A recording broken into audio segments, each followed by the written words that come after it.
네, 신부 체온 최적화를 위해서 20여 년 전부터 연구 또 치료하고 있는 경희필요탄의원의 강재춘 원장입니다. 자, 오늘도 여러분들과 여러 가지 다양한 질문을 통해서 저의 어떤 임상 노하우를 여러분들한테 좀 알려드리고 또 공유하고자 이렇게 또 채널을 또 운영하게 되었네요. 시청하시기 전에 반드시 기억해야 될 내용들이 있죠. 세포 중에서 미토콘드리아에 대해서 꼭 기억하셔야 됩니다. 항시 미토콘드리아에서 모든 열 에너지가 발생한다라는 거 기억하셔야 되고, 세포의 손상을 받는 순간 이 미토콘드리아에서의 열 에너지 발생량이 줄어들어서 모든 질병이 시작이 될 수 있다라는 이야기입니다. 자, 그리고 무병장수의 조건은 무엇인가라는 거 생각해 주셔야죠. 항시 심부 온도 37도를 유지하셔야 되고요. 심부 온도와 그럼 피부 온도의 상관관계를 꼭 기억하셔야 됩니다. 심부 온도 올라갈 때 피부 온도 내려가고, 심부 온도 내려갈 때 피부 온도 올라간다라는 거 기억하셔야 되고요. 심부 온도가 내려갈 때는 네 가지 인체에서의 병리적 현상이 생깁니다. 하나는 피부 온도 올라가고, 두 번째로는 표면 장력이 약해지고 억력이 강해지는 현상, 세 번째로는 모공이 닫히는, 네 번째로는 땀의 분비가 줄어드는, 이 네 가지 현상은 반드시 기억하셔야 저의 이론 강의를 쉽게 이해할 수 있다라는 겁니다. 자, 이때 피부 온도가 올라가면 또 표면 장력과 온도 변형과의 관계가 있겠죠? 자, 피부 온도 올라갈 때는 그 부위에서 표면 장력은 약해지고 억력이 강해질 때 어떤 조직이 융기가 된다 그랬죠. 그래서 구진, 팽진, 수포, 농포, 결절, 종기, 종양이 발생할 수 있다라는 이야기입니다. 그리고 이러한 전체적으로 이걸 종합해 볼 때 질병 발생의 과정 하나의 도식화했습니다. 자, 이러한 것을 기본으로 저는 여러분들한테 좀 강의를 해드리고 또 그리고 질문에 대답을 해드리고 있습니다. 항시 제 설명이 이해가 잘 안 되실 때는 이 이론적인 부분을 꼭 한 번 더 살펴보시고 또 시청해 주시면 많은 도움이 되실 걸로 보고 있습니다. 자, 그러면은 피부 질환의 Q&A 시작해 보겠습니다. 자, 오늘은 여드름에 관한 내용입니다. 자국을 없애고 싶어요. 도와주세요. 라는 이야기입니다. 자, 제가 고등학교 때부터 피부에 여드름이 생기기 시작을 했는데요. 그전에는 정말 깨끗한 피부라고 자부할 수 있을 정도인데, 제 피부가 하얀 편인데 거기에다가 여드름까지 나버리니 그래도 나름대로 케어를 해서 여드름 자국이 많이 남아 버렸네요. 이 여드름 자국을 어떻게 해야 좋을까요? 없애고 싶습니다. 라는 이야기입니다. 자, 없앨 수 있는 방법 없을까요? 요즘에 시대가 많이 좋아져서 제품으로도 없앨 수 있잖아요. 그렇죠? 이런 내용이네요. 자, 집에서 관리만 잘 해주면 할 수 있다고 들었거든요. 라는 이야기입니다.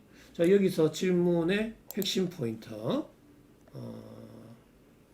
여드름은 왜 발생했나라는 이야기입니다. 그리고 여드름 흉터는 어떻게 생기게 되고 어떻게 없애야 되느냐, 이게 핵심이겠죠. 자, 여드름은 왜 발생하는 걸까요? 우리가 뭐 청소년 시기에 많이 발생하고 있죠. 그것은 뭐 체질과는 관계가 없습니다. 제 이론은 생화학과 인체 물리학적인 관점이라 물리학에서 체질에 따라서 물리학이 달라집니까? 그렇지 않죠. 그래서 저는 체질을 인정하지 않습니다. 왜 여드름이 발생했냐라는 이야기입니다. 그리고 여드름을 보면 항시 가슴 위쪽에서 많이 생기죠.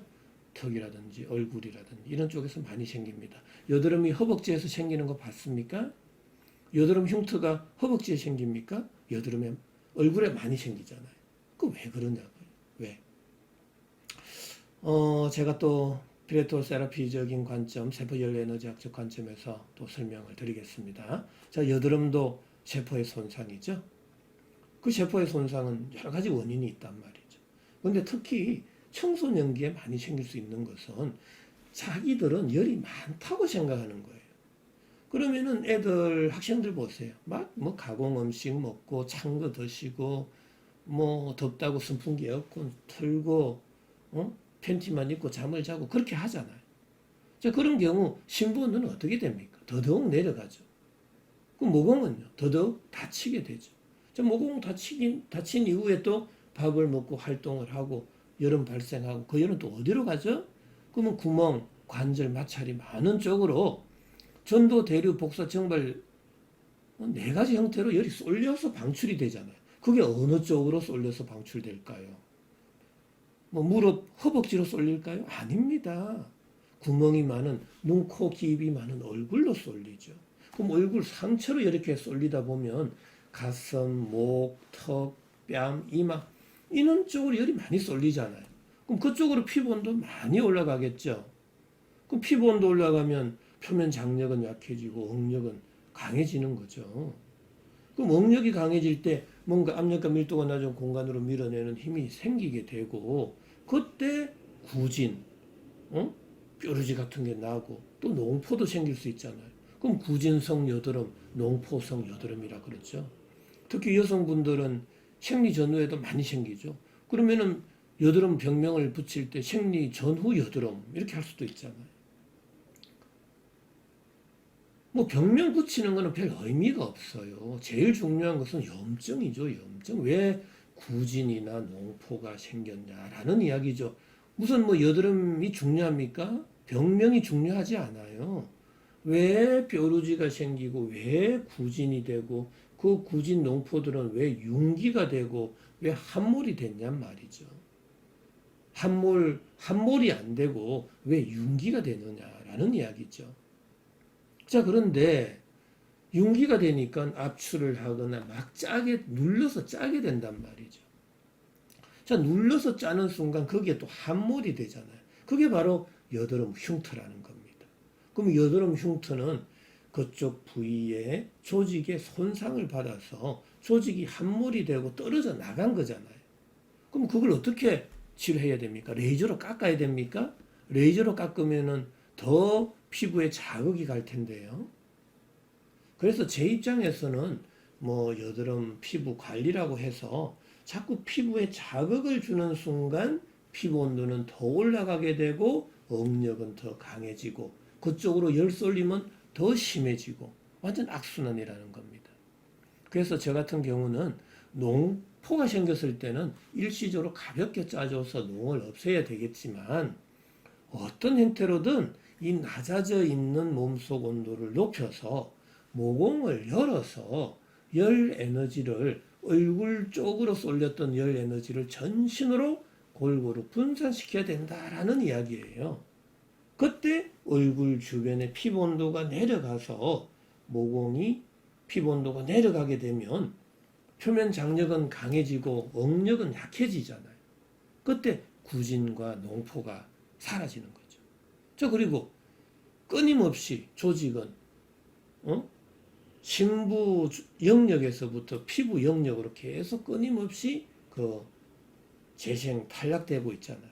그럼 제일 바깥층은 탈락되고 안에서는 재생이 되고 탈락되고 재생되고 탈락되고 재생되는 과정 속에서 그 바깥층의 각질 세포층도 떨어져 나가게 된단 말이죠.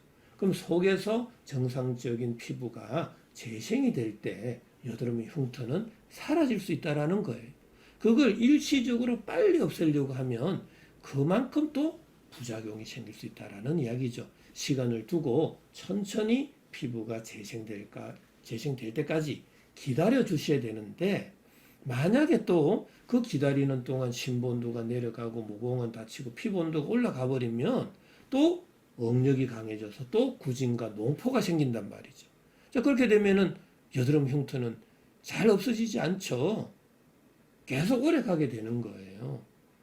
기존의 여드름 흉터는 사라질지라도 제2차적인 여드름의 흉터가 또 발생할 수 있거든요.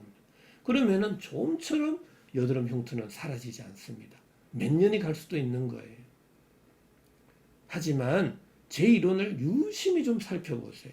어떻게 해서든 피부에는 자극을 주지 않아야 된다. 왜? 피부 온도가 올라가기 때문에. 그래서 피부에 자극을 주지 않고 여드름 흉터를 없앨 수 있는 방법이 뭔지를 제가 지금 설명드렸습니다.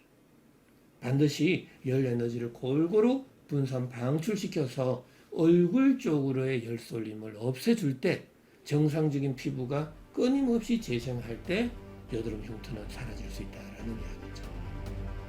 자, 오늘은 이 여드름 흉터 또 여드름에 대해서 설명을 드렸는데요. 우리 시청자 여러분들도 또 많은 도움이 되셨기를 바라고요. 자, 오늘도 건강한 하루 되시기 바랍니다.